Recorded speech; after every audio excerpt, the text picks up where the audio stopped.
Brodes Media.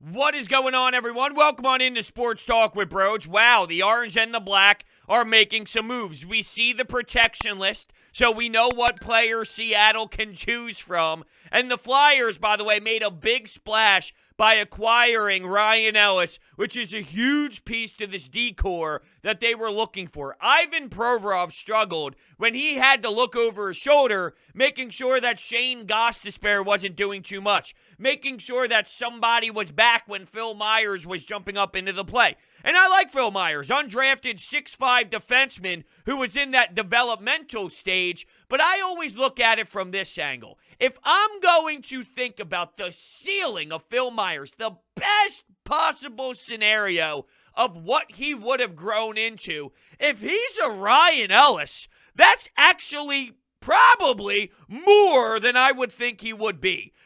Ryan Ellis has been in the league for, 10 years now? And he has still at least 6 to go? So you're telling me Phil Myers is a 16-year career veteran if that's all for Ryan Ellis with this contract that's left? That's insane. That's very large. So with that said, and of course you're only getting 6 years of Ellis, not the full 16, but my point is this. You're getting what you hope Phil Myers can grow into at the best case scenario.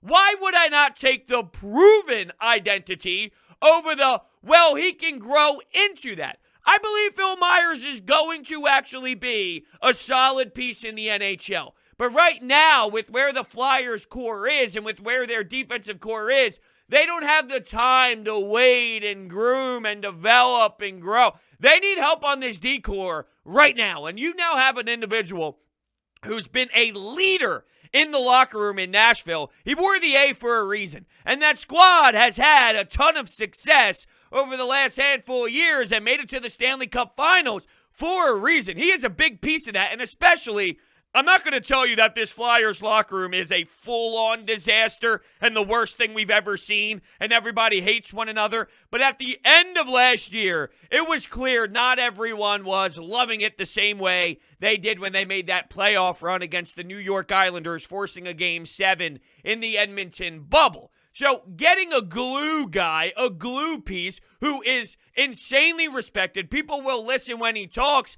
and it just brings in a new atmosphere and a little bit of a new culture, that's not going to hurt you. It's definitely not going to make anything worse. It gives you an opportunity to somewhat mold it back together and mold the pieces, in place the way that it needs to be. So I love that. You have a right-handed defenseman playing next to Ivan Provorov, great in transition, has a heavy shot, can play on the power play, can play on the penalty kill.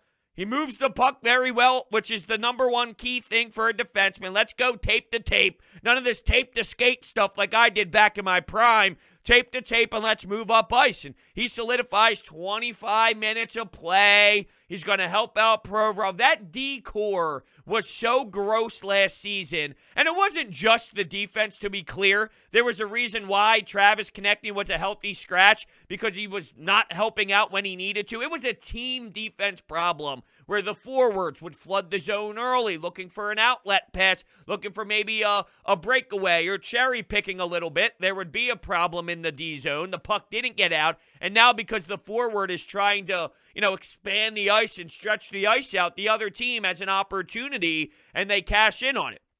The defense was not covering the high slot area, keeping guys wide open. Your heels of your skates have to be where the net is and heels out. Put your stick in a lane and make sure you're stick lengths away from anyone who's wide open, whether it's the top of the circle, whether it's more inside the circle but still in the face-off area. Make sure you have a stick on stick with another player on the other team. But what do you know? Here's guys wide open after a certain amount of cycles, and the defensive zone was atrocious. And then that eventually got to where Carter Hart was lost emotionally and physically and mentally. He started to get abused glove side. It was a trickle-down effect.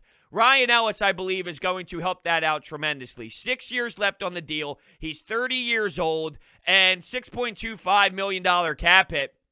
I think that's right around a solid number for the guy. So I'm excited for him. I think it's just naturally going to help everybody else involved. Now, what do you do with the rest of the core? I almost said Ryan Braun. Where the hell is my brain at?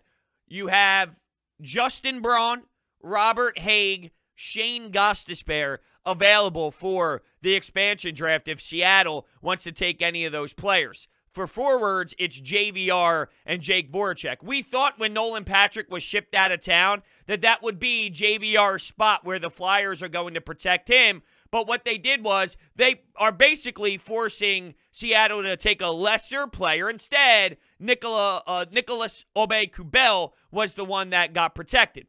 I don't like him, and I know he had a good season 2 years ago, and last year it was a bit of an emotional disaster. Stupid penalties, dumb hockey, just basic hockey plays, getting the puck in deep instead, trying to be too cute, cross-checking someone from behind, getting a high stick. I mean, stick penalties are embarrassing. You got to limit those bad boys. That's just not moving your legs. And he's a player who's a fourth liner that constantly buzzes and should be going 3,000% with speed, flying all around. But the hockey IQ side of things was just lost all around. This organization, and Chuck Fletcher specifically, has mentioned over and over and over again that they expect more out of their younger players. A lot of their younger players took a step back in the wrong direction last season, and they anticipate seeing some of those players thrive and once again start moving towards a better version of themselves. They probably believe that there's more in NAK. And, to a degree, I don't hate what they're saying. I understand what they're saying. What it comes down to is it's cap space. They're either forcing Seattle to take a poor player or a lesser player, or they really are saying, take Voracek, take JVR. We're trying to create cap. Chuck Fletcher, I see the vision, and I love the vision. He's out there. All right, he's ready to move that 13th overall pick. I thought it was fascinating listening to him speak the other day with the assistant GM, and he's basically admitting, Chuck Fletcher that is, yeah, some guys in this organization want us to keep that 13th. Oh, I'm willing to move it. Oh, I will definitely try and acquire somebody else if I can with that 13th overall pick, and I love that mindset. Look, the Flyers have some nice prospects and some nice players in their system, but there's other guys flirting around here, and if you can move a pick and move some other players or move some of these prospects and get a top dog and a big name in this league, I'm all for it. I see this vision of Chuck Fletcher. You got to keep in mind a couple RFA things, though. Carter Hart, Travis Sanheim. But if JVR gets plucked, if Jake Voracek gets plucked, you still have financial moves that can be made. I don't even think they're done with the decor. Savard, who just won a Stanley Cup, maybe you go in that direction. Martinez, who is about 34 years old at this point, up there in age, but once again, just brings this calming presence of doing the little things right. Basic D-zone coverage, basic passes that are tape to tape, which would allow then a clean breakout where you hit the winger on the half wall. Here comes the center that's swinging. Maybe you chip it off the wall, you hit Claude Giroux in space. If he's going to play center this year, I do like him more at the wing position based off of where he is with his age. But if he has to play center, now that you move a player like Nolan Patrick and Scott Lawton can play center, but I like him more on the wing as well. So I'm just hypothetically bringing up a breakout here. You swing and everything moves cleanly and smoothly. Martinez, Savard, maybe Larson could be names, but let's not rule out a Vladimir Tarasenko type of addition. I will admit, though, when you talk about players of that caliber, big name, we know he can score. We know he can make things happen, special plays out there. There's also been a bit of injury history with Tarasenko, right? Here's a little fear of mine if you go down this road. Okay, so you're bringing Ellis, 30 to 36, right, from that age range.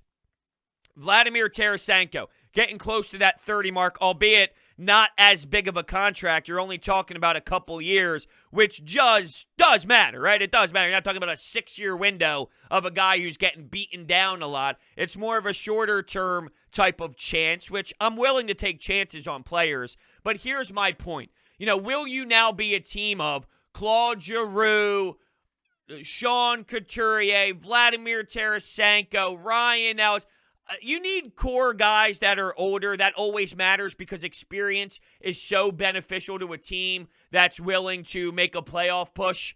Are you getting too far into that range? If you get Martinez, mid-30s, Ryan Ellis, 30, Vladimir Tarasenko, 30 in injuries, Claude Giroux, what is he? If you move on from JVR, but you're still with Voracek, okay, Voracek. Are you getting too heavy in that mode? But the more and more I think about it, you'll still have players like Scott Laughton, Oscar Lindblom, Travis Konechny, Travis Sanheim, Ivan Provorov, Carter Hart. Maybe it's a good direction to go into because you will find that balance. Kevin Hayes, who's in that, he's in that younger part. I would not even close to classify him as part of the older crew that would concern me. He's more in that younger part. He's in that good portion of prime. Hopefully, though, we see 2 years ago Kevin Hayes, not the one we saw last year, which we heard the news about the injury. He was clearly playing banged up. You could tell something was wrong because he was not in the flow at all this season whatsoever. But, hopefully him, Travis Konechny, Scott Laughton, Oscar Lindblom, these players need to have a big bounce-back season and really help perform with the depth. We love the depth. We praise the depth. We knew how special the depth was 2 years ago during that run, and then all of a sudden it just fell flat on their face, and they become a disaster where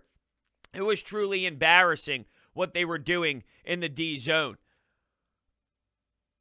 Another name that I saw out there was Eichel, and I never really thought, okay, Chuck Fletcher is going to pounce on a Jack Eichel. The whole Buffalo Sabres, if you listen to Taylor Hall speak once he got out of Buffalo and discussed what was happening with Eichel and the medical staff, and they're just not on the same page at all, the neck injury or the injury that's occurring with Jack Eichel right now, not having him on the ice, I don't think it's as much as this is a brutal injury that should scare people away. I think it's more of the disconnect between where the organization has Jack Eichel and where Jack Eichel is as an athlete himself, and that's more of the disconnect than the actual injury keeping him off the ice. I saw Morgan Frost's name. I saw the 13th overall pick, and I never thought about trading Morgan Frost. I never thought about Jack Eichel. I saw that more hypothetically than a reality, though, and I'm like, I just mentioned the center position not too long ago. Damn. And I'm not ruling anything out with Chuck Fletcher. I was concerned with Chuck Fletcher's track record with Minnesota, and you're seeing now what's going on with those major contracts that he threw out there. Minnesota's now buying them out. And that's a huge, crucial franchise difference-making decision that they alluded to go down.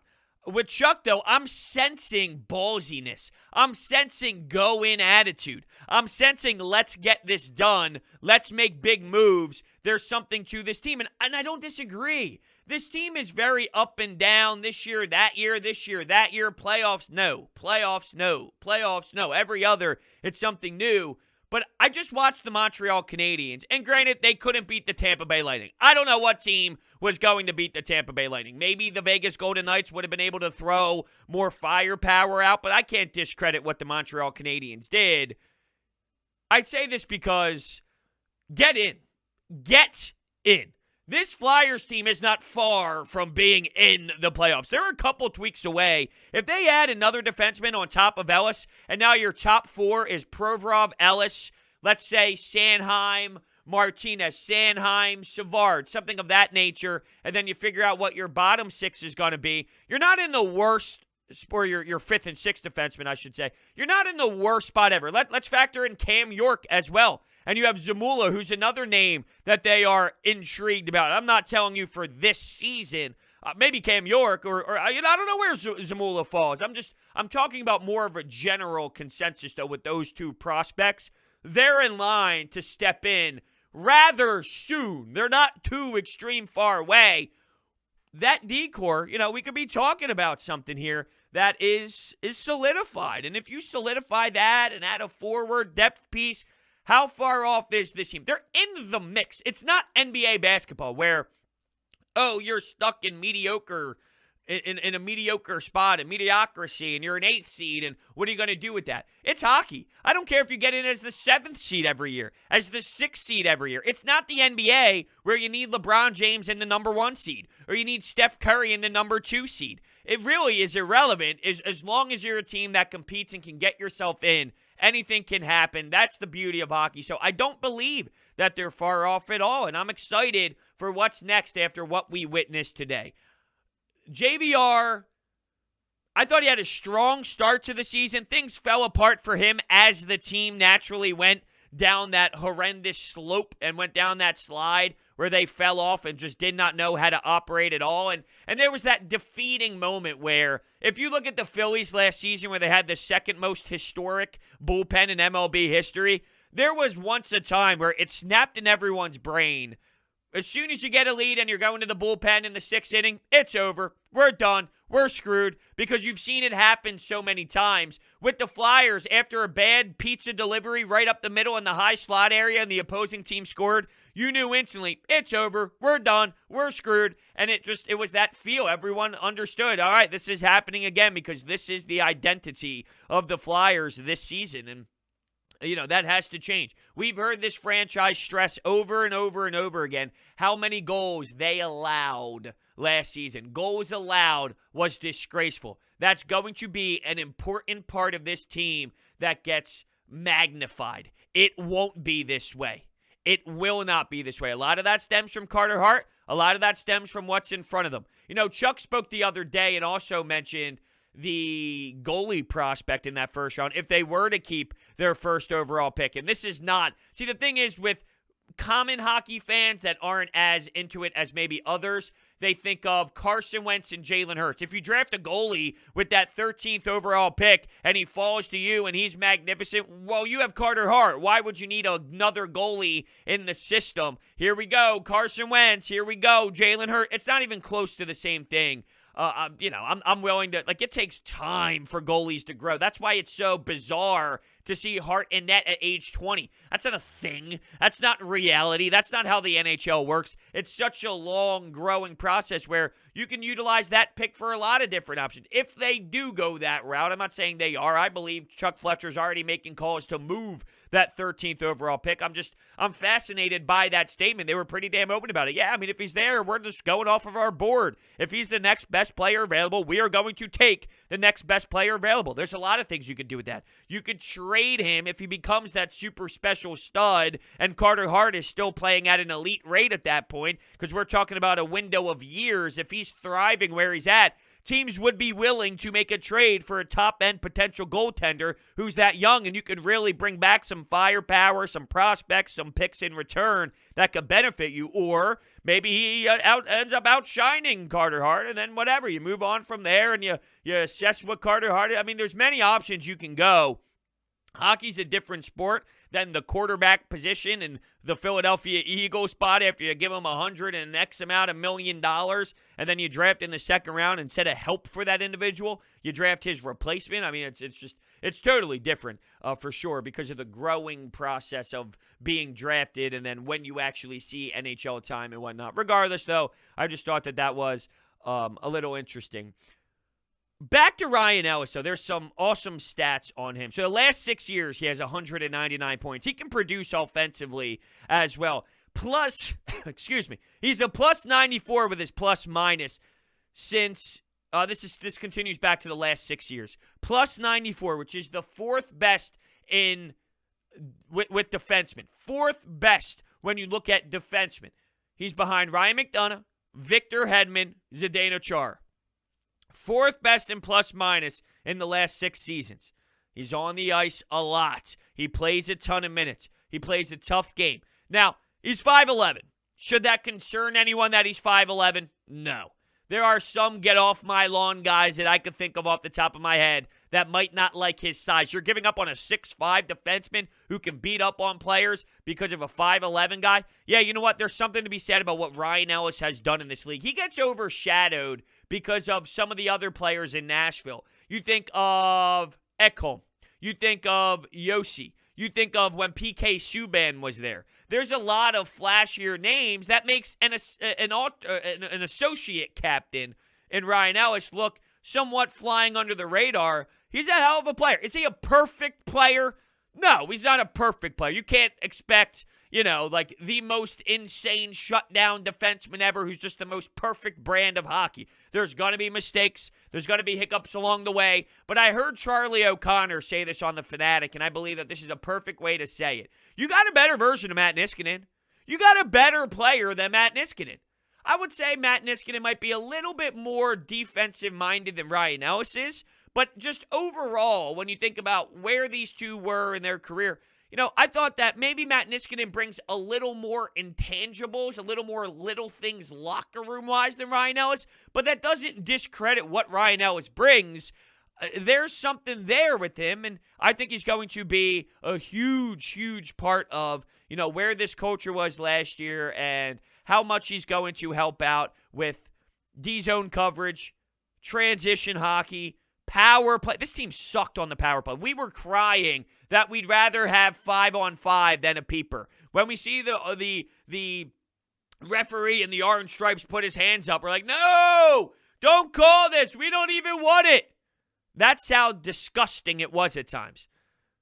And who knows if Ghost is still here. As much as I don't love Ghost, he was playing a role that was too much for him. If he's your 5-6th guy and he's playing power play, running a second unit, or just running a power play in general, that's a nice guy. I thought if Shane Gostisbehere provided that offense for you as a 6th defenseman, that is not a bad spot for Shane Gostisbehere. Now, maybe that's who Seattle ends up taking. There were rumors that was someone that was being targeted a few months back when it wasn't as much of a hot topic. Maybe they go down that road because in today's era of hockey, and this ties back to the size of 5'11" for Ryan Ellis, you'll take that. Teams would happily take a player that can give you a ton of points as a defenseman, but might not be able to defend.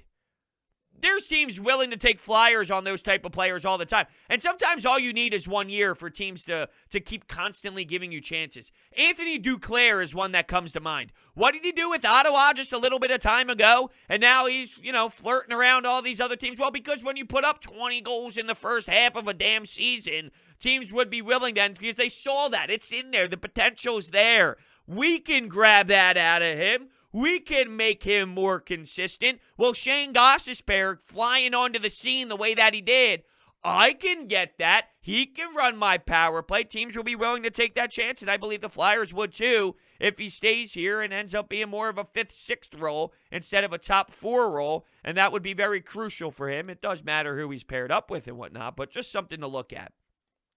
What else did I want to touch on with Ellis? No, I guess that's really about it. Look, compensation-wise, I'm cool with the trade. Nolan Patrick was going to be gone. It's not going to work here. Now, Vegas, it might. Vegas might be a perfect landing spot for him. You got your powerhouse lineup. You got your Pacioretty's, right? You got your Marchessault. You got your Carlson. You got your Stone. You got Pietrangelo. You got your net minding. I mean, you got a legitimate Stanley Cup team. If he's a 4th-line center, maybe something sparks for him. He's playing with a different core. He's playing for a different coach, different city. It will not happen here. Whatever happens in another market, kudos to him. Look, I don't want, someone's career to end because of migraine. I don't want anyone's career to end ever. But I'm just saying, I'm not going to hold it against him that there were some migraine stuff, and I heard things behind the scenes about maybe how things were handled with that. Maybe it wasn't the smoothest or the sharpest in the world. And who knows? Who knows what was going on behind the scenes? But there was a disconnect between Patrick and this franchise. He might be able to thrive in a bottom 4 role. But look, I mean, he's a bottom 6 role as a 4th liner. He was a 2nd overall pick. If that's what he becomes, a 4th line center or a bottom 6 forward for the Vegas Golden Knights, he was the 2nd overall pick. That's not what expectations were. And, maybe a different city looks at it differently, and the stress, the pressure, and the power of the fan base isn't as heavily involved on him, and he thrives in that situation. Who knows? Maybe. But that's not really the big deal for me. Compensation-wise, I'm willing to trade a 6'5", 24-year-old in Myers for a 30-year-old journeyman with 6 years left at 6.25, who can calm things down and gives you a presence where you need big time. Big time. You know, when Niskanen retires on you, your option is, let's bring Justin Braun back, please. You had no options there, and it's thrown on you. It's a tough position to be in as a franchise. You can't properly prepare for that in the moment. You didn't have a lot of time to make it all happen, and now you do, and it seems Chuck Fletcher is making those moves. Speaking of making moves, you should move on over to DraftKings Sportsbook. It's not only my favorite sportsbook, but also America's top-rated sportsbook. I love using DraftKings Sportsbook. Easy to navigate, has plenty of instructions for new bettors, and nearly limitless ways to get in on all the action. My friends and family have been loving DraftKings Sportsbook, and I know you will too. Download the top-rated DraftKings Sportsbook app right now. Use promo code Brodes when you sign up to turn $1 into $100 in free credits. Bet on any basketball team of your choice to win their next game. If they do, you claim $100 in free credits. That's promo code Brodes for a limited time. Only at DraftKings Sportsbook. Must be 21 or older. Pennsylvania only. New customers only. Wager paid out inside credits. Restrictions apply in partnership with Meadows Racetrack and Casino. See DraftKings.com/sportsbook for details. Gambling problem? Call 1-800-GAMBLER. All right, let's go to the Anytime Hotline, and then let's also read some comments to hear the voice of you all. Let's hear how you feel about the trade. Brodes, I got to say I'm a little biased on the Ellis trade. I'm a 20-year season ticket holder of the Windsor Spitfires, so I've gotten to see Ryan Ellis his entire career, and this guy is great. He has a great knack of keeping the puck in the zone, which will help on the power play, plus a wicked shot. Giving up Myers hurts a lot, but I don't miss Nolan Patrick. Good riddance on that fucking guy. Jesus Christ, he was awful. I'm looking forward to Ryan Ellis. He's been banged up pretty much a lot the last couple of years, so I'm hoping that doesn't happen, but I'm really excited. Go Flyers. Like the move. That's pretty damn awesome, though, to be a part of the Windsor Spitfires community and fan base for that long. And, yeah, I would say that gets you a little bit biased, no doubt. I actually had a good friend of mine at the time. I haven't spoken to him in a while. We were just teammates for a little bit there when I was playing back in my younger days. But he spent some time with Windsor. He was a fighter. He was a goon. He spent a little bit of time there before he bounced around the O a bit. But, yeah, I mean, with Ryan Ellis, you did hit on something. There is a bit of an injury history, and the shoulder and the upper body was something that limited him from competing last season and fighting out there on the ice. And, yeah, I mean, look, guys break down. There is a part of that, but there's also a part where every year there's guys playing through so much. Kevin Hayes just played a full season through something. All these players, you look at afterwards, after you win the Stanley Cup, you hear about X amount of players that are playing with this, playing with that. This type of surgery is needed. Every year, there's a billion NHL guys that need surgery in the offseason, that need to rehab from this, and that was fighting through a problem in another part of their body. So while I get why it might bother some that there has been stuff that kept him off of the ice at age 30, you can look at any player around the league at any age, making any type of money, playing any part of minutes, that will be going through some sort of a spurt in their career where they're extremely nicked up and banged up. And I wouldn't say it's to the point where I'm wildly scared. It's not an insane, aggressive, egregious, really nerve-wracking type of amount of injuries where I don't know why they went down this road, or I have no idea why they were monitoring Ryan Ellis for as long as they did. Sure, it's there. Not enough there, though, where I'm not willing to move on from Nolan Patrick and a nice young defenseman in Phil Myers when you look at what is also behind Phil Myers, behind Phil Myers at the time in this prospect system with Cam York and some other players. You know, I think that played a role in their thought process in taking this risk. You got to take risks as a GM, and this is one of them that they're willing to do, and I support that regardless of how it works out. I support this risk. Hey, Brodes. So I just saw that we traded Nolan Patrick and Phil Myers for Ryan Ellis, and I saw that Patrick got flipped to Vegas. Gotta say, I really like the trade. You know, we were really hurting on defense last year, so to get a really good defenseman is really going to help us this year, and I really think this is going to help us get in a rhythm next year, especially on defense. And I think last year, because we were playing really well before the COVID outbreak, once the COVID outbreak happened, we came back and we were just so out of rhythm. So I think we're really going to see the team play its full potential next year, and I really think that this is going to help us down the road. And I really wasn't liking the progression that I was seeing with Nolan Patrick, so I'm kind of glad that we cut the cord with him. But I think Ryan Ellis, great addition, and I'm really excited to see what we can do next year. So am I. And with Nolan Patrick, it felt inevitable. It really did. Whether it happened right now, later on down the road, another season, it did seem like this marriage was just forced and there was going to be a divorce at some point. So that's why I don't think anyone's really that upset about what's happening with Nolan Patrick. You hit on a couple things, though. The early the COVID situation when they were playing good in the season and then COVID happened. You're right, but there was also so many problems with this team that it felt like fool's gold. I remember being on the Farzy show early in the season when they were, playing, they were winning. They were winning. I was going to say playing good hockey. They were playing good hockey, but they were winning games. And it was early in the season. There was still optimism. And I was asked, how far do you think this team can go? And I said, if they keep this up, they're not making the playoffs. And everyone looked at me like I was crazy and had 7 heads. And it was because how they were playing did not result in long-term success. And as they continued, they still did the same thing. They still made the same mistakes, but this time they were winning. They would score 4 goals on 18 shots, 15 shots, and win while getting pounded with 40 shots, right? They would give up 50 grade A scoring chances in the high slot, and they'd win. I mean, it wasn't making sense. So what's crucial for next season is starting out hot. You got to win hot with it looking right, though. It can't, obviously, it's not going to be perfect. There's a reason why teams in September, October look a lot different than teams by the end of the season because you get a flow, you make your acquisitions, yada, yada, yada.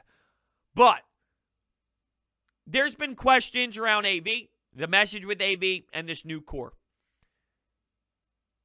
If you start off the bat winning hockey games with it looking more the right way, it could change real quickly on the outlook inside the locker room and how they feel.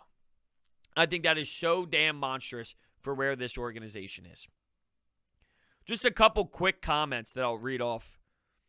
J. Marks loves the trade. Never that big on Myers, and Patrick wanted out anyway. Huge net positive for the boys.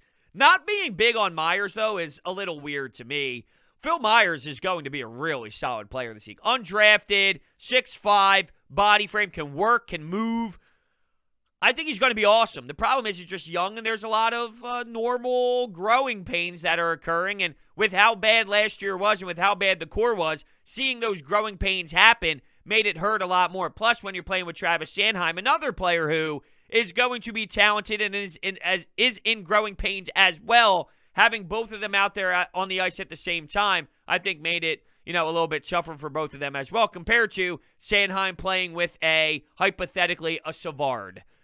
And Phil Myers playing with, hypothetically, a defenseman that can help slow the game down for him, and he can maybe take more jumps without worrying about Sanheim, and Sanheim worrying about Myers. I like both of them. It's just a tough spot for them to grow when they're both trying to grow together and you're trying to fill holes defensively. It really is somewhat contradicting at times. Armzebra, what an amazing trade. As much as it sucks to lose Myers, you give something to get something. Ellis is a great piece, provides security blanket with his contract. Yep. Good riddance to Patrick. Yes, unfortunately got duped and got his jersey. They still have a first rounder, and Chuck Fletcher is willing to move that too. I feel the same exact way. The emotions of Armzebra, except for me buying a Nolan Patrick jersey. I will admit that never happened and that never would have happened. Man, I did have some expectations for him. Not as much as a normal second overall pick, but I did see spurts and flashes, and it just went away super quickly, no doubt. Good move. Moves the needle positively, says Thomas. William, Matt Niskanen 2.0. Provy is back in action. No doubt. And I'll stop here with, there's a lot of comments here. Chris likes the trade as Flyers. Needed to get more experience on defense after Niskanen retired. You just don't win in the NHL with a young D-core that makes too many mistakes. I still think there's another shoe to drop. Let's see what Fletcher has. That's the consensus, huh? There's more to drop, and you're right, and that's what makes this more exciting. So with that said, we will wait for those shoes to drop. I want to thank you all so much for listening. Make sure you subscribe and hit that thumbs up button, and I will see you next time.